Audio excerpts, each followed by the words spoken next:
Gentlemen, please come in. Thank you for coming, sir. Take a seat right here, and you, sir, sit right here. Again, thank you for coming. Please help yourself to my latest brew. This is my take on a traditional Belgian wheat beer. You can expect a light creaminess, a pleasant sweetness, and flavours such as banana, citrus, and vanilla. So, the idea of this presentation is not to communicate a revolutionary idea that will echo through the ages, but to simply demonstrate my potential as part of the operations team.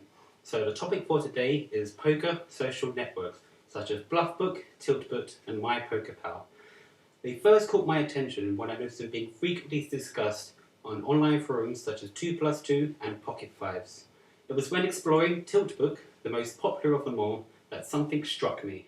Amongst the 20,000 profiles that engage in the likes of groups, blog posts, news and status updates were profiles dedicated solely to promotions such as samurai staking, poker market, and as shown, VIP grinders. Amid the blogs page were displays of their many cut and paste promotions, one of which belonging to Party Poker featured an outdated and distorted logo.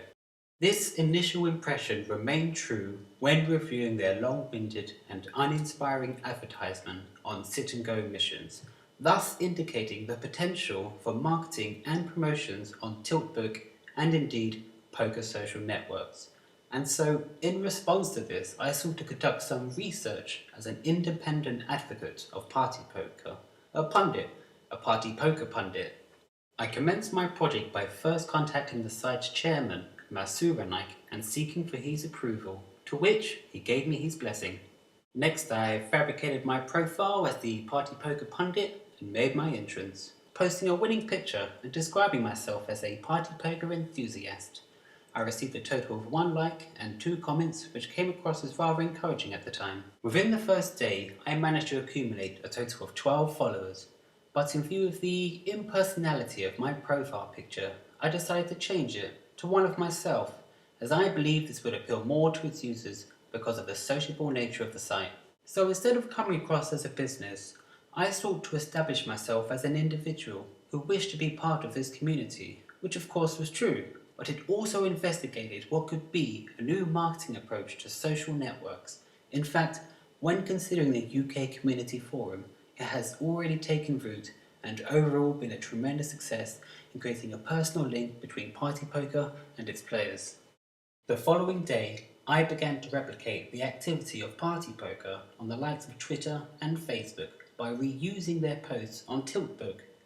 When posting what I thought would arouse some interest, a question about how to play a certain hand in a certain situation, it in fact evoked no more than one innocuous response, which concluded with, "It depends." It was shortly after posting my status that another promotions profile, that belonging to Onish Poker, had posted an advertisement for their staking blacklist. After examining their profile, I was able to identify that within the 14 months it had been operational, it had only ascended to rank 4 out of 10 and accumulated a mere total of 62 likes over 21 statuses and 17 comments. However, what was more significant was the fact it had a total of 200 followers when itself was following 500 others, outlining its approach and expanding its awareness to players. In fact, in the space of 3 hours, it had followed an additional 10 users but had only gained 1. The idea being that even with this minimal input, a degree of promotion can still be gained in the form of exposure. I proceeded to day 3 by electing to engage in more casual conversation as a means of promoting myself. I also took note that overnight I had managed to gather an additional 2 followers and 6 likes, doubling my overall count to 11. Following Onish Poker's second advert and its subsequent show of interest, was I able to further recognise the benefit of promotions here at Tiltbook, the subject matter being how best to capitalise on it. And so, when Sunday arrived, I put this to the test by advertising a major online tournament in the hope of provoking some activity, but it came to no avail.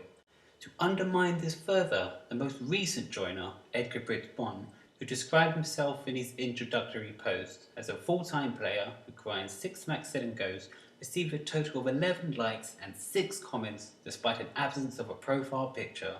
At this point, an investment of time and effort into Tiltbook became seemingly futile. Over the forthcoming week, I continue to engage in conversation to which my stance within the community grew, recruiting more likes, more followers and attaining rank 2.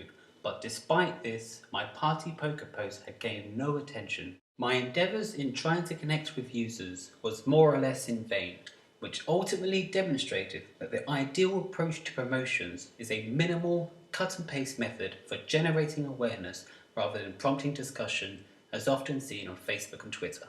Tiltbook beckons a strong demographic of both amateur and professional players between 22 and 27 years of age, with a seemingly equal distribution of rankings between Bronze Star and Supernova Elite. But as a PokerStars orientated site, does this open up new possibilities? To an extent, but the extent that is desired, as it is not the professionals that are the target market, but rather the amateurs.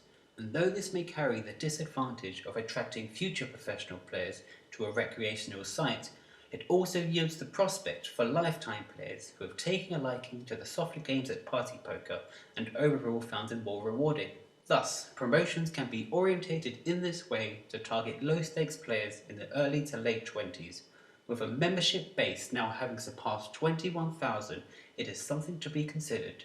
Even though 2+2 and Pocketfiles will have many more users, Tiltbook harnesses a relational and personal significance through its pictorial charm, casual demeanour and spacious design in which information is freely passed around. Not information in the traditional sense where players brainstorm and debate, but rather share and support. This is also why you would take a quirky approach to promotions, because humour is such a powerful tool and can be implemented very well in this domain. Amongst similar sites such as Bluffbook and MyPokerPal, Tiltbook's success stems primarily from the imitation of the social media paradigm put forth by the global phenomena that is Facebook and Twitter, thus displaying through their escalating popularity a progressive evolutionary step within the digital realm of poker. Thank you.